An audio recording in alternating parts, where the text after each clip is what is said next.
lalong nagigipit si VP Sara sa impeachment matapos iutos ng COA na isauli ang nasa 70 milyong pisong confidential funds na nagastos umano ng walang sapat na dokumento. Narito ang agenda report ni Isaiah Mirafuentes ng Abante.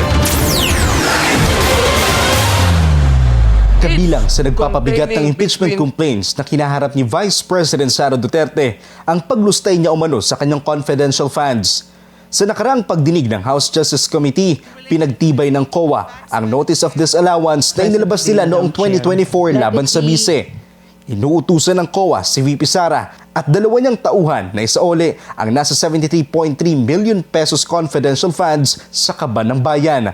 Matapos ilang mabigo umanong maipaliwanag kung saan nila ito nagastos. Kaya ang ilang mambabatas may hamon laban sa bise. Para kay House Deputy Speaker Paulo Ortega na nag-endorso ng Cabrera impeachment complaint laban kay VP Sara, kung totoong for accountability ang bise, dapat niyang isauli ang perang pinababalik ng COA. Maging ang Makabayan Block, sinabi ang disallowance ng COA ay patunay raw na may naging irregularidad sa paggamit ng bise ng pondo. Pinatunayan raw ng COA na walang dokumento na susuporta na maayos na nagastos ang pera. Gate 3 ng Makabayan Block na pinalalakas ng COA ang duda ng publiko kaugnay sa naging pahayag ni Atty. Michael Poa, ang dating Chief of Staff ng bise sa DepEd, na reimbursement ang binigay na cash envelope sa kanya ni Duterte. Para sa agenda, Isaiah Mirafuentes, Abante.